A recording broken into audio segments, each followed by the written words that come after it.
Dice entonces Agripa, dijo a Pablo. ¿Quién era Agripa? En la Biblia hay dos Agripa. El primero está relacionado con uno de los Herodes, quien fue aquel que mató el ángel de Dios en Hechos 12. Ese es una Agripa diferente. Y este es Agripa II, en orden político. Quiere investigar dentro de Universal, entre a internet y busque el Agripa que habló el apóstol Pablo. Así que este Agripa es una Agripa que es el hijo de el Agripa I. El nombre original del papá de este rey Agripa, el nombre del padre, era Marco Julio Agripa Herodes, es decir, el papá de él. O sea que Agripa II era bisnieto de Herodes el Grande. Tremendo la hegemonía que ellos mantenían como familia. Pero este Agripa, ¿por qué fue llamado para examinar a Pablo? Tenía que tener cualidades. Primero, a los 17 años, fue declarado gobernador de Calcis, una región en el Líbano, a los 17 años. ¿Quién aquí ha sido gobernador a los 17 años en este lugar? Bien, esta Agripa, a los 21 años, escuche bien, fue declarado tetrarca de dos provincias, Traconite y Abilene, a los 21 años. Cuando se enfrentó a Pablo, ya era un hombre maduro, lleno de tanto poder, tanto en el mundo romano como en el mundo judío. Este hombre era experto, no es que sabía algo, era experto en todas las costumbres y asuntos de Israel, era experto en todos los temas religiosos de Israel. Este hombre fue criado bajo el sistema partidario romano y dice el Lector Universal que sus últimos días terminó siendo pretoriano en Roma, es decir, que hizo una carrera política completa, pero en esa ocasión fue llamado para examinar a un preso llamado Saulo de Tarso. Por eso dice que Agripa dijo a Pablo: se te permite hablar por ti mismo.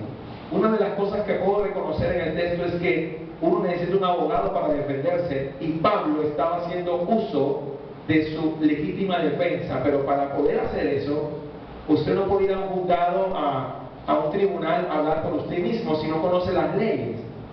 ¿Por qué Pablo fue capaz de pararse allí y hablar abiertamente a este tribunal? ¿Qué preparación tenía este hombre a diferencia de Pedro? Él podía defenderse en un juicio, ya que él era embajador de Israel en el mundo entero. Tenía la capacidad política y cognitiva de hacerlo. Así que se le dice a él, porque él no pidió abogado: se te permite hablar por ti mismo.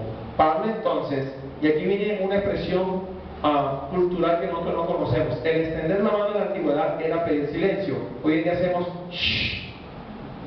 Y antes, en el mundo greco-romano, cuando usted extendía la mano, no era para señalar a alguien, sino para que se dejase permitir hablar. Así que extendió la mano, comenzó así su defensa. Eso que vamos a leer ahora es una defensa, es una parte legal, íntima, verdadera. Dice Pablo: me tengo por dichoso, oh rey Agripa II, de que haya de defenderme hoy delante de ti. O sea, para Pablo era un honor que le hayan puesto a este hombre. Pablo sabía que este hombre conocía la cultura hebrea. Para él era un honor. Si delante de Pablo hubiesen puesto a un colombiano, Pablo hubiera dicho: ¿tú sabes ley hebrea, judía? ¿Estás capacitado para oír lo que voy a decir? ¿Por qué Pablo habla frente a Agripa? Él reconoce que ante él hay una autoridad.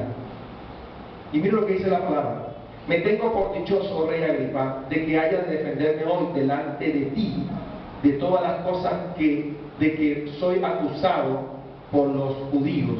Imagínense, su nación lo está acusando a él de blasfemia. Dice: mayormente porque tú conoces todas las costumbres, escuche, y cuestiones que hay entre los judíos, por lo cual te ruego que me oigas con paciencia. Yo no veo ahí un Pablo gritando e insultando a Agripa, gritándole, un hombre coherente, porque ya estudiamos que para defender el evangelio hay que hacerlo con ¿qué? Mansedumbre y reverencia. Si vas a estar en este púlpito, trata de hacerlo con mansedumbre y reverencia. No tiene licencia para gritar a la gente, ni tiene licencia para insultar a alguien. Pablo no está insultando a ese rey, Agripa, está hablándole en términos que él puede entender. La palabra tiene que ser de una manera, la dicción debe ser correcta, tiene que escuchar las palabras. no hay necesidad de gritar para ello, así que a través de la misma palabra vamos a ser convencidos de todo pecado. ¿Cuántos lo creen? Amén. Filipenses capítulo 3, versículo 4 al 6, por favor, en esta mañana, antes de entrar al versículo 4. Filipenses capítulo 3, versículos 4 al 6 en esta mañana. No me dejen Hechos 26, pongan la citica porque es el texto que más vamos a utilizar, así que es el texto base. Filipenses capítulo 3, versículo 4 al 6. ¿Quién era Saulo de Tarso? No era un cualquiera. Filipenses 3, 4 al 6. ¿Lo tienen ya? Amén. Amén, gloria a Dios. Aunque yo tengo también de qué confiar en la carne, si alguno piensa que tiene de qué confiar en la carne, yo más. 2 puntos. Circuncidado al 8º día, es decir, la costumbre judía desde Moisés era que todo varón nacido, que había en la matriz, era circuncidado al 8º día. Escuche esta parte. Luego dice algo impresionante: del linaje de Israel, es decir, mantenía una genética judaica, de la tribu de Benjamín, hebreo de hebreos. No era cualquiera que Dios utiliza para instrumento de llevar el evangelio ante reyes y príncipes en el mundo. Dice hebreo de hebreos en cuanto a la ley que. Yo quiero hablar un poquito de eso. Los fariseos surgieron en el tiempo intertestamentario, después de la reforma de Esdras y Nehemías. Los fariseos surgieron como un partido que protegía el templo y las costumbres judías. Pero estos hombres exageraron el uso de la ley al punto que eran minuciosos y buscaban su conveniencia. Le decían a la gente que el día de reposo no debían hacer tal y cual cosa, y ellos hacían cosas del día de reposo. Eran minuciosos, tanto que llegaron a ser escrupulosos en la cuestión de los diezmos. Y Jesús un día dijo a los fariseos: ustedes diezman la menta, el eneldo y la ruda. Llegaron a ser tan suplicaces que dijeron: bueno, lo ancho para nosotros, lo angosto para el pueblo. Cuando Jesús llegó, en el tiempo en que llegó a la tierra, Jesucristo, cuando se manifestó a Israel, encontró un partido fariseo bien desarrollado, tanto que dominaban la mitad del Sanedrín en esa época. Y Pablo está diciendo: yo vengo de ellos. Si es por la ley, soy fariseo. Es decir, no tienen cómo reprenderle. Está diciendo que en el rostro a los filipenses. Miren lo que le dice: en cuanto a celo, versículo 6, perseguidor de la iglesia. ¿Qué era Pablo? Un perseguidor de la iglesia. En cuanto a la justicia, la palabra justicia es la palabra griega dike, donde viene la palabra dikaios, justificación. En cuanto a justicia, que esa es la ley, ¿qué dice?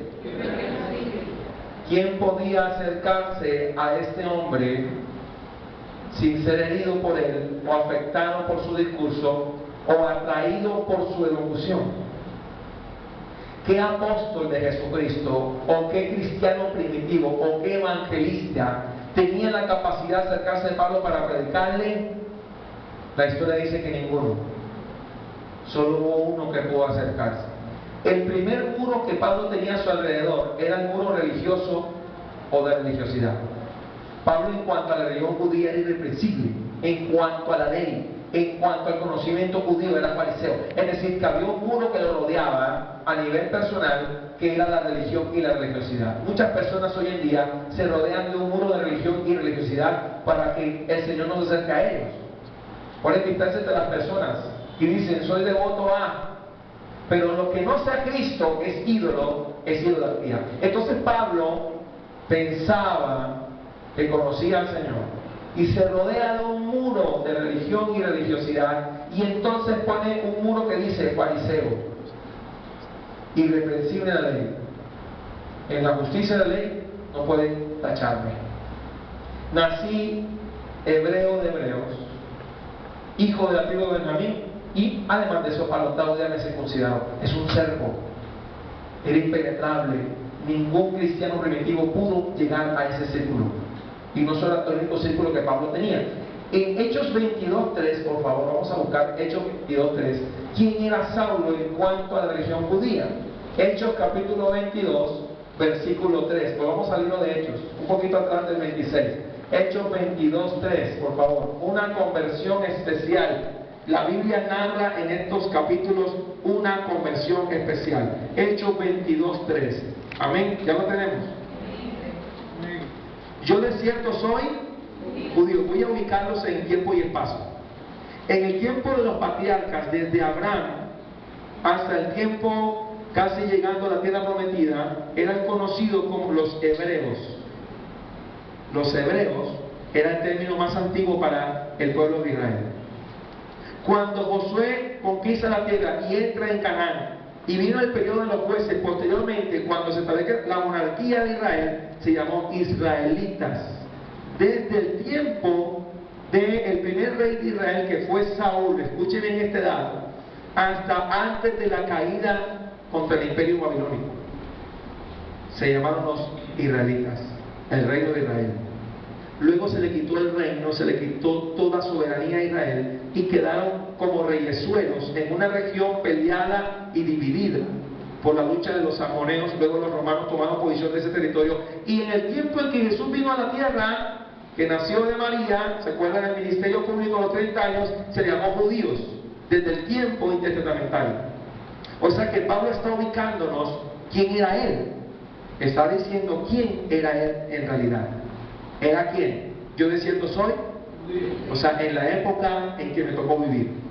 Nacido en Tarso de Cilicia. El que no sabe la historia, no sabe que Tarso era una ciudad cosmopolita, era una ciudad de mucha cultura helenística, había cultura griega y romana, y también había sabiduría oriental en esa región. O sea que Tarso fue la cuna de muchas mentes brillantes. Así que Pablo está diciendo, como decir hoy en día, nací en tal parte donde se enseña a nivel mundial, pero criado en esta ciudad. Escuche bien esta parte. Instruido, él fue instruido en Jerusalén.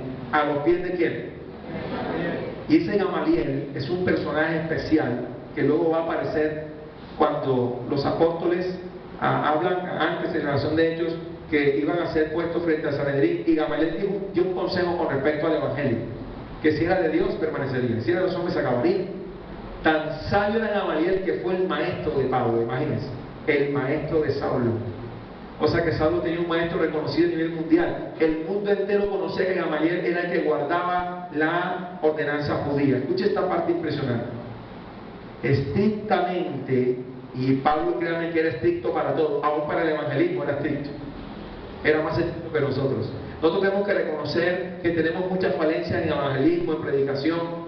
Yo mismo, aunque en esta mañana el Espíritu Santo me está utilizando, frente a Saulo, tenemos que ser muy humildes, porque dice estrictamente conforme a la ley de nuestros padres, celoso de Dios, como hoy lo sois todos vosotros. Es decir, nos está dando un perfil de este hombre. ¿Quién era el hombre de Hechos 26?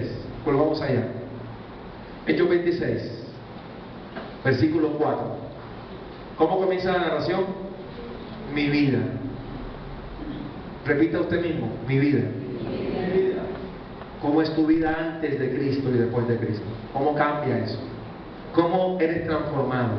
Pablo no está hablando de la historieta escrita en un libro, ni de una revista cristiana, ni de la experiencia de otra persona. Pablo está diciendo, mi vida, pues, desde mi juventud, la cual desde el principio pasé en mi nación, permaneció en la soberanía de Israel, fue enseñado a sus principios por sus padres, dice, en Jerusalén, la capital mundial del judaísmo. La conocen todos los judíos, es decir, que los que estaban escuchando a Pablo ahí en el juicio sabían que era verdad lo que le estaba diciendo, solamente que para poder acusarlo tenían que mentir. Los cuales también saben que yo desde el principio, si quieren testificarlo, conforme a la más rigurosa secta de nuestra religión, viví como. Volvemos al tema. Este hombre era muy meticuloso. En cuanto a la ley, era estricto. Nadie podía reprocharlo. Es como cuando Daniel quería buscar ocasión contra él, ¿se acuerdan? La única forma fue en cuanto a su ley, pero en lo demás es irreprensible. La parte contable, la administración pública en Babilonia, Daniel fue un tremendo político, es decir, a nivel de estadística. Y decían, por ahí no podemos meterle porque no metieron buen testimonio. Das buen testimonio en tu empresa, en tu universidad, en tu colegio. Eres uno de los mejores, te destaca porque eres íntegro. porque no te copias, porque no mientes. Porque en cuanto a esos temas, a Daniel y a Pablo no se les podía juzgar. Así que ¿de qué manera pueden juzgar a Pablo si en cuanto a la ley y a la religión judía vivió el fariseo? Ese muro religioso lo protegía de Pedro, de Juan, de Jacobo y de todo evangelista que se quisiera acercar a Pablo. ¿Por qué Dios tuvo que ir directamente a Saulo? ¿Por qué esta conversión es especial en la Biblia? Porque Dios quiere demostrar esta mañana que no hay muro que separe de su propósito eterno de las personas que Él va a alcanzar. Tú podrás levantar un muro de religiosidad, tú podrás decir que tienes una manda, o podrás decir que tienes un pacto, podrás decir que crees en fulano, en perencejo, ídolo, y Dios va a derribar esta mañana ese muro. Lo va a llegar a tu vida de manera soberana y te va a demostrar que no hay más Dios sobre la tierra, solo hay uno verdadero. Y Pablo, pensando que estaba haciendo bien, porque estaba en la religión judía, claro, la religión judía no conocía a Jesucristo, imagínense, nada más le faltaba eso. Hay gente que nada más le falta eso, no le falta nada, ¿cierto? Solamente la salvación. Y yo conozco a Dios y he escuchado de Dios y yo sé, y no le pregunta quién es Jesucristo. Y dicen, el que murió en la cruz. Bien, hasta que no me digas que tú eres hijo de Dios, que es el hijo de Dios, que redimió con su sangre tus pecados, que murió al tercer día y resucitó conforme a la Escritura, se levantó de los muertos al tercer día, y que por eso tú eres creyente, entonces no conoces a Jesucristo. Aquí sí quiero ser tajante. No es religiosidad, no es haber escuchado de Dios, no basta con eso. Porque una vez Job dijo hace más de 4000 años, de oídas te había oído, mas ahora ¿qué? Mis ojos te ven. Qué impresionante ese testimonio de Job, ¿verdad? Pero Pablo comienza a decir, y ahora, versículo 6, por la esperanza de la promesa que hizo Dios a nuestros padres, soy llamado, ¿a qué? A juicio. Algún día seremos llamados a juicio por causa del Evangelio. No sé si será un presidente que ponga la orden o un militar, pero en algún momento en Colombia van a empezar a prohibir el Evangelio. Pablo estaba dispuesto a ir a juicio por causa de Cristo. Dice, promesa cuyo cumplimiento esperan que han de alcanzar nuestras 12 tribus, sirviendo constantemente a Dios. ¿De qué? De día y de noche, imagínense. Por esta esperanza, oh rey Agripa, ¿sabe con quién está hablando? Soy acusado por los judíos, o sea, los de mi propia nación. Que se juzga entre vosotros cosa increíble, que Dios resucita a los muertos. Ese manto que rodeaba a Pablo de religiosidad, ese muro que lo rodeaba, Dios lo derribó en un momento. Y ahorita vamos a llegar a ese punto. Pero primero quiero que recuerden que sobre Pablo alrededor había un muro de religiosidad y religión. Si era por la ley de Moisés, usted no le podía enseñar a Pablo en Deuteronomio tal dice tal cosa. No podías decir eso porque él te podía enseñar a ti.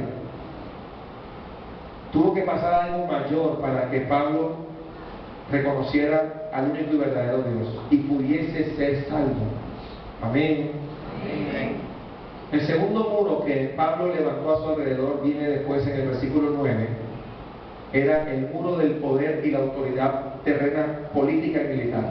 Vamos a apuntar esta parte. El segundo muro que Pablo tenía a su alrededor, fuera del religioso, más afuera, estaba rodeado de un muro de poder y autoridad, escuche, terrenal, tanto política como militarmente tenía a su cargo alguaciles. Por eso es que ahí se puede decir, Pablo, Cristo te ama, venga acá, preso. Así, hoy en día usted puede decir, Cristo te ama, te bendice. Pero si estaba Saulo de Tarso por allí y escuchaba esta frase, decía, captúrenlo y llévenlo a prisión. Tenía la potestad, la autoridad terrena para hacerlo. Hechos capítulo 8, por favor, versículo 3.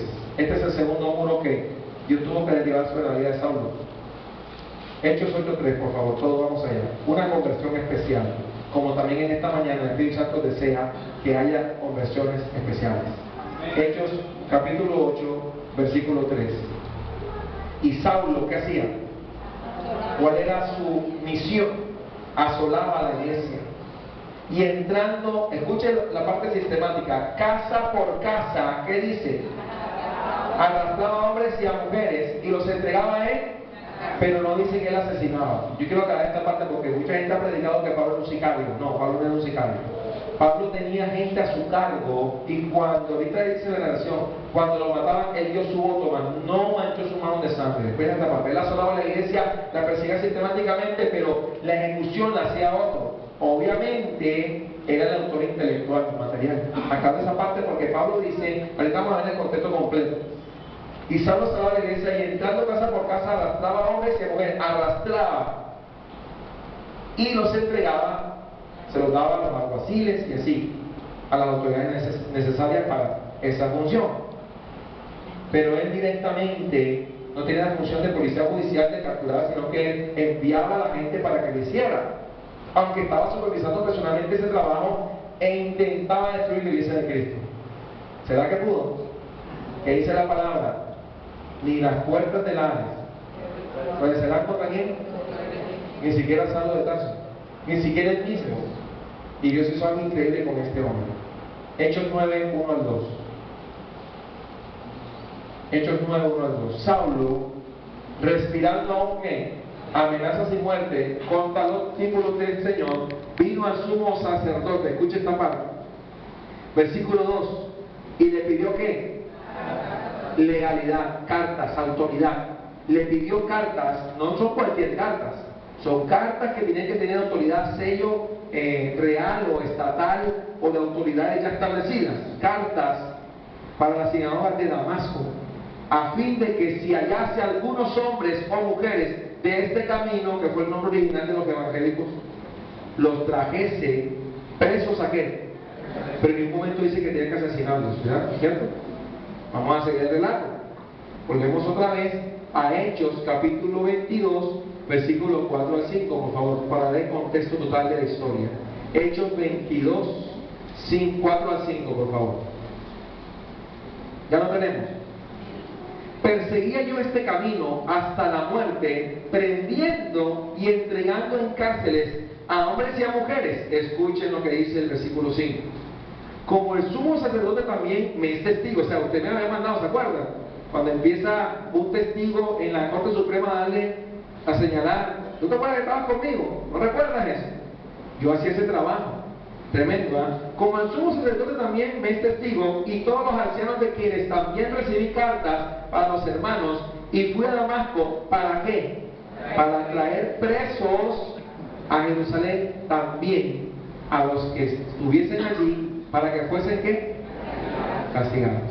O sea que este hombre tenía autoridad terrena para hacerlo. ¿Se imaginan que hubiese pasado si Pedro se le acercaba a Pablo a predicar el evangelio? ¿Qué le hubiese pasado al mismo apóstol Juan? ¿Qué le hubiese sucedido a cualquiera que se hubiera acercado a él? Tiene que pasar por dos muros. Primero, el muro que acaba de poner frente a él, la parte de poderes terrenales, y dos, el muro religioso. Impenetrable este hombre. Pero a Cristo no le tiene que ver nada con eso. Cuando Cristo va a llegar a la vida de una persona, Él es soberano para hacerlo. Esté donde esté, se encuentre donde se encuentre, la condición que se encuentre, Él va a llegar a su vida y la va a transformar. Porque Él es soberano. ¿Cuántos creen que Dios es soberano? Es un Dios totalmente soberano. Así que vamos ahora a ver el relato completo en Hechos 26, donde estamos ahorita, versículo 9. Yo ciertamente había creído mi deber hacer muchas cosas contra el nombre de Jesús de Nazaret. Quiero que lo digan completo: el nombre de Jesús de Nazaret. Cuando los judíos oían eso, me decían: este hombre ahora predica lo que perseguía antes a Jesús de Nazaret. Ellos no podían negar, escuche esta parte, los judíos no podían negar que había un problema porque no aparecía el cuerpo del Señor. ¿Dónde está el cuerpo de Jesús? Otra cosa que no podían negar es que las autoridades judías influenciaron para que los romanos lo colocaran en el Calvario. No podían negar ese hecho. No podían decirle a Israel: es mentira que estuvo en la cruz. Fue real. Lo que no podían explicar era por qué no estaba en la tumba. Ese sí era un problema serio para ellos. Versículo 10. Lo cual también hice en Jerusalén. Escuchen. Yo encerré en cárceles a cuantos, a muchos de los santos, porque santos no son los muñecos, ¿oyeron? Como decía el religión tradicional. Santos son aquellos que hemos recibido a Cristo en nuestra vida como Salvador. Amén. Santificados en Cristo. Escuchen lo que dice. Dice: habiendo recibido poderes, oiga la palabra, habiendo recibido ¿qué? Poderes. no dice poder, sino poderes. Tenía que tener mucha influencia sociopolítica y religiosa, ¿verdad?, para llegar a hacer eso. Poderes, escuchen de quiénes, de los principales sacerdotes, y cuando los mataron, y él se sale de ahí en el sentido en que dice, los mataron, yo di, ese fue el pecado. Y por esa sencilla razón, por haber estado en la muerte de Esteban, allí viéndolo, y las ropas de los que asesinaron a Esteban se fueron puestas a los pies de Saulo cuando era joven, por esa razón, porque llevó tanto malo. Porque Dios le dijo que era necesario padecer. ¿Cuánto es necesario que padezcas por mi nombre? Todo aquel que está viendo que el Señor lo está llamando, porque es Dios que te busca a ti, no tú a Él, debe armarse ese pensamiento. Allá pues, ese mismo sentir que hubo también en Cristo. También Cristo padeció. Porque yo voy a pensar que el Evangelio no voy a padecer. Si te predicaba un Evangelio donde todo es bien, tienes un problema serio. Ese no es el Evangelio de Cristo. El verdadero Evangelio de Cristo es el que Pablo está enseñando aquí, porque a causa de todo eso, a pesar de que Dios lo llamó una misión especial del cielo, ¿quién no sabe que Pablo fue apaleado, latigado, preso, náufrago, despreciado en su operación? Así que todo aquel debe armarse el mismo pensamiento que Cristo salvó. Verdadero cristianismo va a llevar padecimiento. Hoy en día hay un evangelio extraño, donde la gente se dice que todo va a estar bien. Van a venir dificultades, enfermedades, pruebas, situaciones. Pero ¿saben qué es lo hermoso? Él prometió que iba a estar con nosotros todos los días. ¿Hasta cuándo? Hasta el momento. Miren lo que dice el texto. Yo di mi voto. Y muchas veces, ojo, porque Pablo se está sincerando con este tribunal, muchas veces castigándonos en todas las sinagogas, los forcé a blasfemar. Impresionante, ¿eh? Forzar a blasfemar a un cristiano. ¿Qué mecanismo utilizó Pablo para poder hacer eso? Dice, y enfurecido porque los odiaba sobremanera contra ellos, los perseguía hasta en las ciudades extranjeras, no los dejaba respirar, no los dejaba abrir iglesias. Y después, ¿qué hizo Dios con este hombre? El que no dejaba abrir iglesias, luego abrió iglesias. Impresionante, ¿eh? El que no daba respiro al Evangelio, ahora era apaleado por el Evangelio. Entonces Pablo está explicando con detalle al rey Agripa, que no es cualquiera, su conversión, pero esta vez es más amplia que lo que relata ya en Hechos 9 y Hechos 22. En Hechos 26 es la ampliación de este testimonio de Pablo. Así que ahora vamos a ver, ya vemos el muro de religión, religiosidad, el muro de poder y autoridad humana y terrenal, y hasta se fue sin militar porque había que poner gente armada. Pero Dios no vale nada de eso para llegar a un corazón, a una vida, una conversión especial. Amén.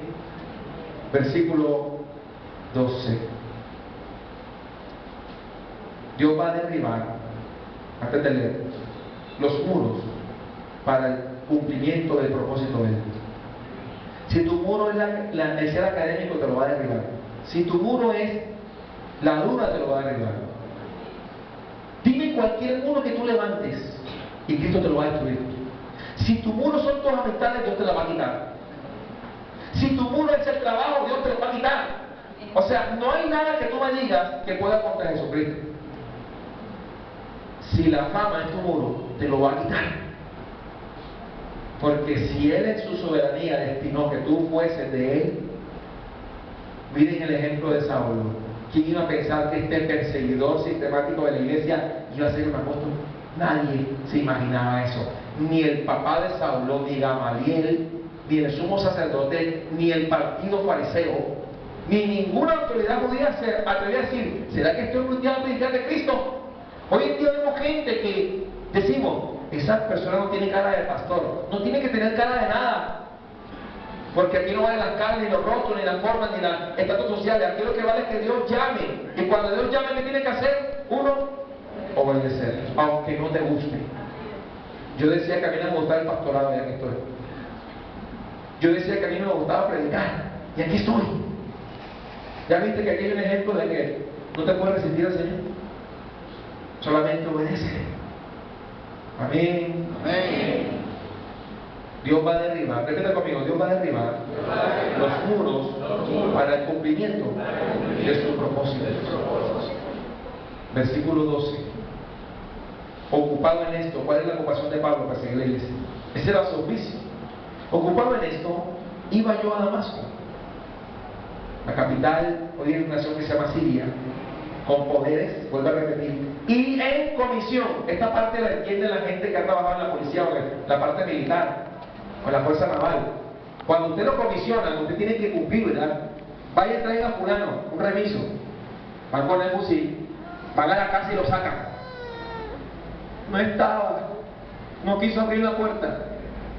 Cuando un militar da la orden, dice, hay un remiso allá metido en la ciudadela de tal parte, entre, no puede llegar.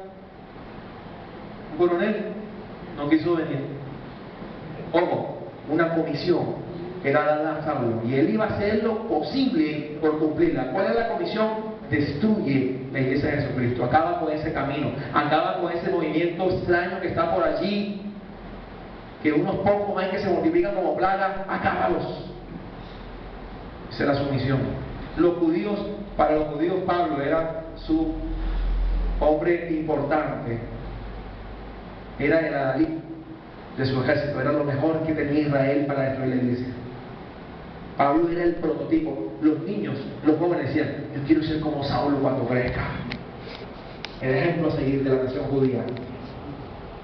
Pero qué diferente ahora se torna, porque ocupado en esto iba yo a Damasco con poderes y en comisión de los principales sacerdotes, cuando a mediodía, ojo en la hora, es importante el tiempo en la Biblia. ¿A qué hora dice ahí? Cuando el sol está en su cenit, en el punto más alto. Y en Barranquilla es caliente, ¿cierto? Ahora imagínense en esa parte desértica del mundo, el sol está en todo su esplendor. A mediodía el sol está afuera, usted dice, uy. Así que a esa hora escuche lo que le pasa a Saulo. Oh rey, yendo por el camino, vi una ¿qué? Aquí donde todo el mundo decía, este hombre está loco. Vi una luz del cielo, escucha bien, el sol estaba ahí, pero lo que vi era más fuerte. Una luz del cielo, dice que sobrepasaba, ojo la palabra que usa Pablo en su relato, que sobrepasaba el resplandor del. ¿Usted cree que el sol es luminoso? Hemos visto en los videos acá a nivel de seminario, escuela bíblica, que el sol es pequeño comparado con otras estrellas del universo. Que hay estrellas 1600 veces más grandes que el sol. Pero aún así esas estrellas no son más grandes que Cristo. Y Pablo vio una luz que sobrepasaba la del sol. ¿Usted sabe qué hay que hacer para sobrepasar el sol? Salga allá afuera con un foco de 100 al mediodía. Intenta alumbrar. Ni aún un reflector de avión que usted ponga allá afuera, el sol lo apagará. Póngase a pensar qué fue lo que Saulo vio.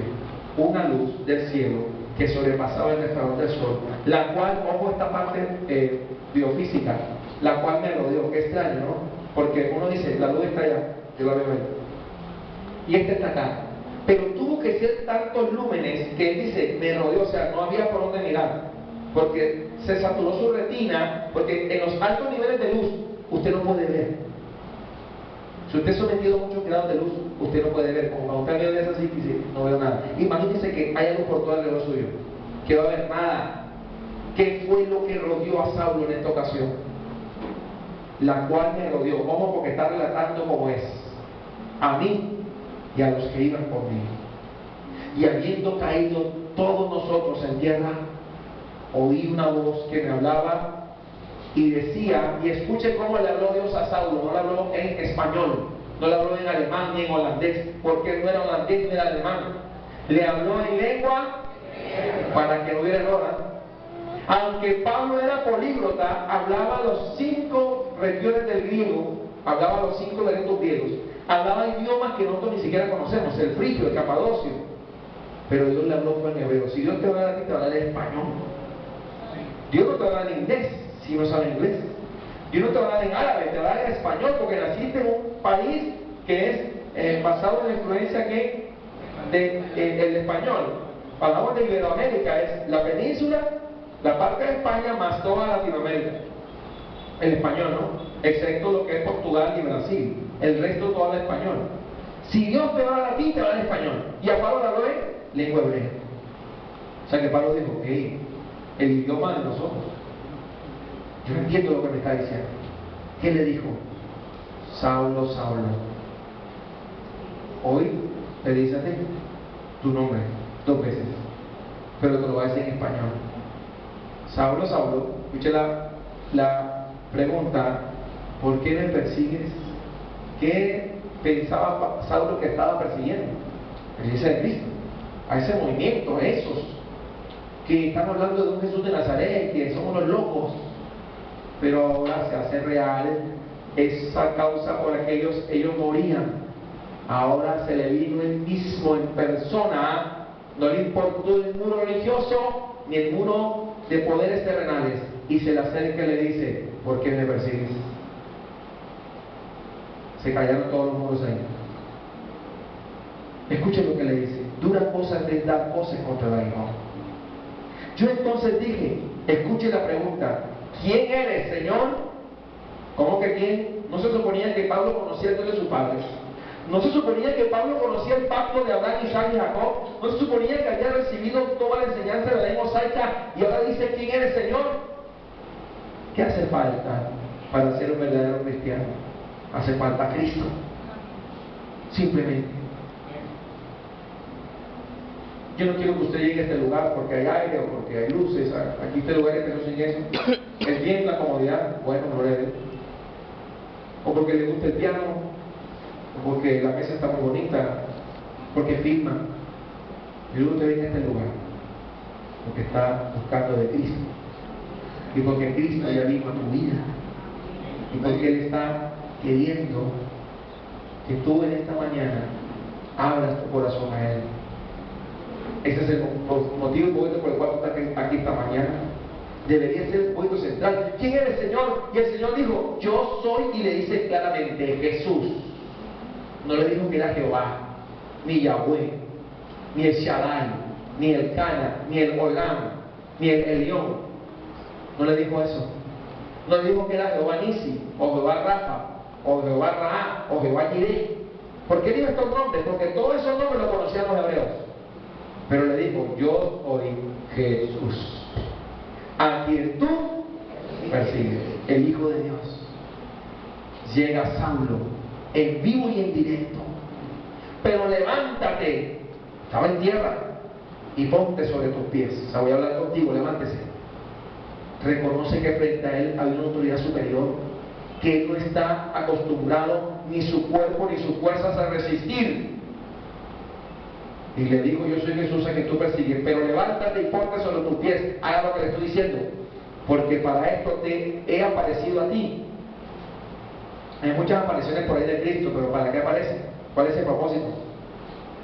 ¿O en verdad apareció que? Porque si va a aparecer por un propósito, no es para que tú lo veas. Jesús nos anda mostrando por ahí como lo hacen los demonios. Él aparece para cosas especiales, y no todas las veces. Si hoy en día alguien está diciendo en televisión o en radio, venga a la campaña que Cristo va a estar y se va a aparecer, eso es blasfemia y es herejía. Porque el Hijo del Hombre dijo, cuidado cuando digáis, él vaya en el aposento, él allá, no vayáis ni le oigáis. Hace poco un predicador norteamericano dijo que en una cruzada en África Jesús iba a aparecer en la plataforma. Y la gente decía, amén. ¿Cuál amén? Cuando Cristo venga no va a ser tan agradable. Cuando Él venga por su pueblo, está establecido en la palabra.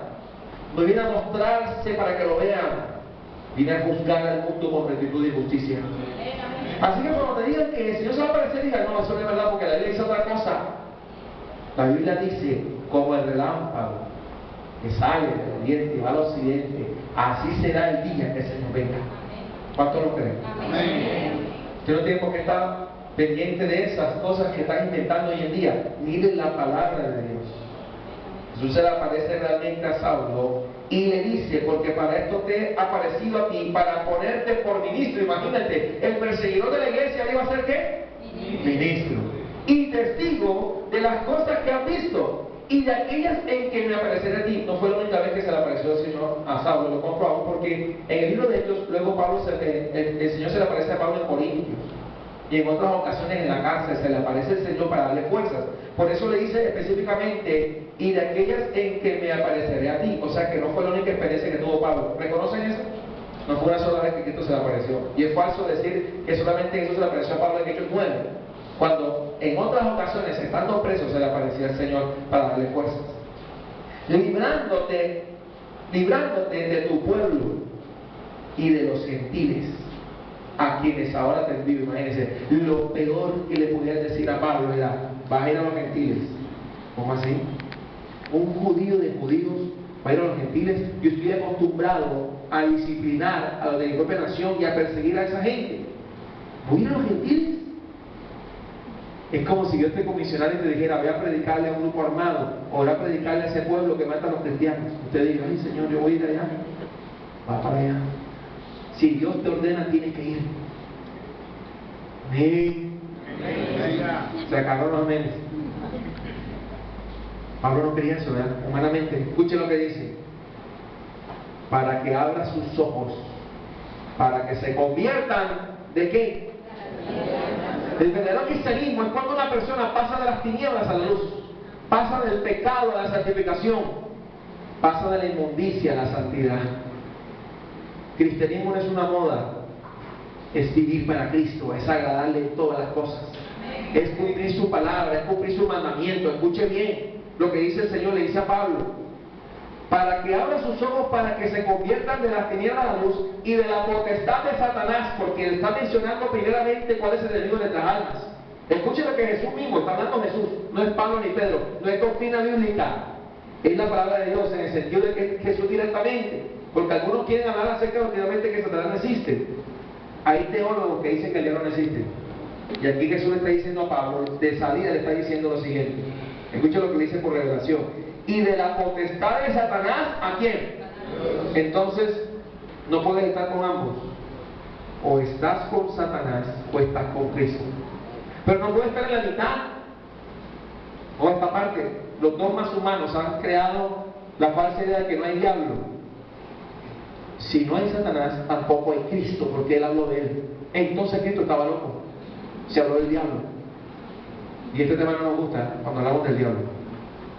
El enemigo de nuestras almas ya fue vencido en el Calvario, ya fue juzgado por el Padre, pero está puesto allí. ¿Saben para qué? Para que nos aferremos a Cristo y dejemos de ser autosuficientes y reconozcamos que apartados de Cristo nada podemos hacer. Y Jesús le dice, y este pedacito no aparece en Hechos 9, ¿cierto que no aparece? En el otro relato, ustedes lo que han leído la Biblia, ¿este pedacito aparece en Hechos 9? No, este relato es más ampliado. Miren lo que dice. Dice: y de la potestad de Satanás a Dios, para que reciban por la fe que es en mí, hablando Jesús, ¿qué van a recibir? Perdón de pecados y herencia entre los. No hay otro medio para ir al Padre. Se llama Jesucristo. Tú podrás encomendarte a lo que tú creas. Vamos a crear el Dios escoba o el Dios trapero, invéntatelo, pero no es un Dios. Pero solamente hay uno solo en el universo: el autor y consumador de la fe. ¿Cuántos lo creen? Amén. Amén. Una conversión especial. Usted dirá: bueno, pero ya debe acabarse la historia, ya todo está dado. Ya es suficiente. Cristo se le apareció a Pablo. Ya es suficiente, ya predicaron, ya es suficiente. Se me ha enseñado la fe 10,000 veces. ¿Haces? Tú puedes oír un mensaje 300 veces. ¿Lo estás haciendo? ¿Qué faltaba? Faltaba algo. Derribó el muro de religiosidad, derribó el muro de poder y autoridad humana, derribó el propio concepto humano de Pablo personal. Ahora falta algo que el creyente debe hacer. Versículo 19. Hay un detalle aquí. ¿Están ahí? 19. Por lo cual, oh rey Agripa, no fui rebelde. ¿A qué? A pesar de que Dios te hable, Pablo añade que él no fue rebelde a la visión. O sea que era posible que se pudiese echar para atrás, porque él está aclarando algo. A pesar de que vi la visión, fui obediente a la visión. ¿Eres obediente a lo que Dios te llamó a hacer? Aunque no te guste, debes hacerlo. No creas que siempre va a coincidir que Dios te manda a hacer algo que te gusta. A Pablo no le gustaba ir a predicar el Evangelio, ni mucho menos abrir iglesias, ni mucho menos levantar ministros, porque él perseguía ese camino. Ya ves que no coincide con tus gustos, ni con tus deseos, porque es el deseo de Dios. Dios te va a hablar personalmente. Porque para un ministerio tú no puedes sospechar o dudar, tienes que ser seguro que Dios te habló. Y si Dios te habló, ¿cuál es el siguiente paso? Pablo dijo: oh rey Agripa, no fui rebelde a la misión celestial, sino que anuncié primeramente ¿a quién? A los que están en Damasco y Jerusalén y por toda la tierra de Judea, y a los gentiles que se arrepintiesen. Escucha esta parte en el cristianismo que es básico. Primero, usted no puede decir que es cristiano si no has arrepentido. ¿Cierto que no? ¡Qué contradicción! Que se arrepintiesen y se convirtiesen ¿a quién? Haciendo obras ¿qué? Obras dignas. Una vez que tú en tu vida tiene que demostrarse que ahora está dentro de ti como por las obras dignas del arrepentimiento. Y aquí va de la mano, aquí es donde va de la mano el creer por las obras. Que dice Santiago: muéstrame tu fe por las obras. Si no, no hay fe verdadera. Has cambiado, has comenzado el proceso de hacer morir el tiro terrenal. Te estás despojando de las cosas que a Dios no le agradan. Estás pidiendo a Dios que te transforme y que saque de ti toda esa malicia y inmundicia que teníamos, porque si no reconocemos nuestro pecado, no reconocemos que antes de Cristo estábamos perdidos, no somos cristianos verdaderos. Si no hay un antes y un después, porque lo está diciendo la Biblia, no soy yo. Arrepentimiento, habla el texto. Obras dignas de arrepentimiento. Por causa de esto los judíos, prendiéndome en el templo, intentaron matarme. Versículo 22. Pero habiendo recibido auxilio ¿de quién? ¿Quién ayudó a Pablo? Dios mismo. Persevero hasta el día de hoy. Perseverar, perseverar. La clave está en perseverar. Por eso Marcos 13:13 dice: mas el que persevera hasta el fin, este será salvo. Hay que perseverar. ¿Cuánto lo creen? Porque gente dice: yo fui cristiano hace una semana, ¿y ahora qué? Yo fui cristiano hace años y Dios me usaba, ¿y ahora? ¿Qué eres ahora entonces? ¿No eres nada? Hay que perseverar. Porque Pablo habla de la perseverancia. Escucha lo que dice Pablo. Habla de que perseverar. Amén.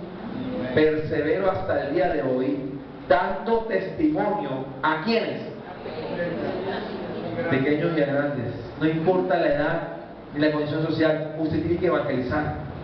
Pequeños y grandes, no diciendo nada fuera de las cosas que los profetas y Moisés dijeron que habían de suceder. Que el Cristo había de, y a muchos no les gusta esta parte, había de padecer. Y si Cristo padeció, ¿qué me va a pasar a mí? También voy a padecer. ¿Qué significa cristiano? Cristo pequeño. También un padecedor. Dice que el Cristo había de padecer y ser el primero ¿de qué? De la resurrección de los muertos, para anunciar luz al pueblo y a los gentiles. Miren ese pedacito y usted dirá: wow, ahora Pablo tiene el conocimiento de quién es verdaderamente Dios, porque ahora tiene al Hijo, y el que tiene al Hijo tiene al Padre. Amén. Y Pablo no tiene al Hijo. ¿Tienes al Hijo en esta mañana, iglesia? Medita lo que te acabé de preguntar. Dios es soberano, pero a pesar de ser soberano, también en Pablo estaba la responsabilidad humana, porque él no fue rebelde a la visión. La soberanía de Dios se magnifica en ese versículo, por lo cual, oh rey Agripa, no fui rebelde a la visión. La soberanía de Dios y la responsabilidad humana. Pablo tiene la responsabilidad de predicar el Evangelio. Él decía: ay de mí si no anunciar el Evangelio, ay de mí. Y si no, la comisión me ha sido dada. Es un comisionamiento de parte de Dios, que dijo en Mateo 24: por tanto, y nos toca ir. Nos toca ir por ellos. Hay que ir por ellos. Si no vamos por ellos, no vendrán. ¿Cuántos lo creen? Amén. Porque Jesús no llamó a la gente de los cielos, sino que se bajó, vino y anunció el Evangelio. Dio ejemplo primero. Se despojó de su gloria para venir a caminar en esta tierra pecaminosa. Caminó entre los hombres y dio testimonio. Y no solamente dice que vinieron gente extranjera a buscarlo, sino los fenicios, los griegos, Si Jesús hizo eso, ¿qué debo hacer yo? Por tanto, nos toca ir por ellos. En el barrio, en la cuadra, en el bus, en el paseo, aún en los paseos. Hay gente que se sienta al lado, hermano, tengo un problema, cuénteme. Ore por mí, evangeliza. Estás en la fila de un banco, a muchos hermanos que le ha pasado, estamos pagando algo y enseguida la gente se acerca, tengo un problema. Y entonces la gente dice, déjame llamar al pastor. No, predique usted. Hable de Cristo, evangelice, hágalo usted, sea responsable por el evangelio. Gane almas para Cristo. Permita que el Señor haga la obra, porque Él es el que trabaja en las almas. No es tu esfuerzo, tu elocuencia. Ay, es que yo no predico como el pastor Joel, no importa. Usted tiene el testimonio de Cristo, hable de Cristo, y Él se va a encargar de transformar las almas. Entonces mire que dice la palabra, habla de una conversión especial. Quiero terminar esta mañana con dos textos fundamentales para ser cristiano verdadero. Hechos 4:12, por favor. Hechos 4:12. Y vamos buscando 1 Corintios 15:1. Hechos 4:12. Una conversión especial, dice la palabra. Hechos 4:12. Y en ningún otro hay salvación. Escuche la premisa. Y en ningún otro hay salvación. ¿Por qué será? Porque no hay ¿qué? Otro nombre. No hay. Y lo digo con toda autoridad. No es San Pancracio, ni San Pacho, ni nada de eso. No hay otro nombre. Ni de vírgenes tampoco. No hay otro nombre. Lo dice el texto bíblico, no lo estoy diciendo yo. No hay otro nombre que bajo al cielo. ¿Dado a quién? En que podamos ser salvos. No lo hay. O sea que es excluyente. Y aunque no nos guste, solamente hay un camino para ir al Padre. Y aunque no nos guste, a veces aceptar y reconocer que si Saulo, el Señor no llega a su vida, no hubiera sido salvo. Necesitaba de Jesucristo. Amén. Necesitas de Jesucristo para poder ser salvo. No hay otra manera. Tú no podrás ir al cielo por una ventana o otra puerta aparte de Jesucristo. No podrás entrar. Es imposible. Porque no hay, en ningún otro hay salvación. Porque no hay otro nombre bajo el cielo. ¿Cuál es ese nombre? Jesucristo de Nazaret. Dice la palabra, ¿verdad? Pablo en su testimonio dice Jesús de Nazaret. Y aclara, ¿no? Gloria a Dios por eso. 1 Corintios 15:1, por favor. Si tú no recibes el hecho de que Jesucristo es el único que puede salvar, entonces no podrás ser salvo. Y número 2, para cerrar, el mismo Saulo, que ahora es Pablo, nos da una enseñanza en 1 Corintios capítulo 15, versículo 1, y por eso termino esta mañana. Hay dos hechos que hacen a una persona cristiana. Uno, que ponga su confianza en el nombre de Jesucristo, porque no hay otro nombre bajo el cielo para poder ser salvo. Y número 2, el hecho de que reconozca que Jesucristo se levantó de los muertos. Amén. Si tú no reconoces que Jesús se levantó de los muertos, tu fe es vana. ¿Ya lo tienes? Dice 1 Corintios capítulo 15. Además os declaro, hermanos, el evangelio que os he predicado, el cual también recibiste, en el cual también perseveráis. Y ojo, una cosa es recibir y otra cosa es perseverar. Hay personas que reciben pero no perseveran. La clave aquí es perseverar. Por el cual asimismo, si retenéis, ojo los condicionantes, si retenéis ¿qué? La palabra que os he predicado, si la retienen, verbos, recibir, perseverar, retener. Sois salvos, si no creéis en vano. Escuche que está hablando el apóstol Pablo aquí en la palabra. Porque primeramente os he enseñado lo que asimismo recibí, que Cristo murió. ¿Por qué? ¿Por qué murió Jesucristo? Por nuestros pecados. ¿Conforme a qué? Estaba escrito, a las escrituras. Y que fue sepultado. Si tú no sabes eso, no eres cristiano. Hay cristianos, va a parecer insólito, pero hay cristianos que no saben que eso pasó y dicen ser cristianos. Son cristianos porque la gente va para allá o va para acá, pero realmente reconoces de que Cristo murió y resucitó. Mira lo que dice Pablo para terminar, dice: y que fue sepultado y que resucitó, ¿cuántos días? Al tercer día, conforme a las Escrituras. Y que apareció a quién? A Cefas, o sea a Pedro, y después a los 12. Después apareció a más de 500 hermanos a la vez, de los cuales muchos viven aún y otros ya duermen. Después, escucha que ahí no para todo, apareció a Jacobo, después a todos los apóstoles y al último de todos, como a un abortivo, me apareció a mí, o sea, como a uno que no había nacido, porque yo soy el más pequeño de los apóstoles, que no soy digno de ser llamado apóstol. ¿Se acuerdan de Hechos 26? Él decía, no soy digno de ser llamado apóstol porque perseguía a la iglesia de Dios, pero por la gracia de Dios soy lo que soy. ¿Por qué somos lo que somos? Y su gracia no ha sido en vano para conmigo. Antes, ahora mismo lo que dice Pablo, he trabajado más que, pero luego aclara, pero no yo, sino la gracia de Dios. Si no está la gracia de Dios, ¿qué pasa? No pasa nada. Porque o sea yo, o sean ellos, o sea Miguel, o sea Jaime, o sea Joel, o sea Dani, o sea cualquiera, escuche, así predicamos y así habéis creído. Pero si se predica de Cristo que resucitó de los muertos, ¿cómo dicen algunos de vosotros que no hay resurrección de los muertos? ¿De muertos? Porque si no hay resurrección de muertos, escucha iglesia, tampoco Cristo resucitó.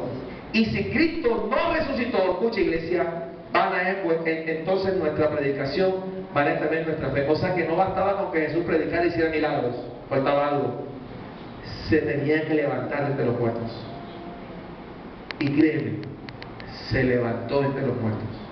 Y ahora está a la diestra del Padre, a la espera de que se dé la orden para venir a la tierra. Eso es el cristianismo.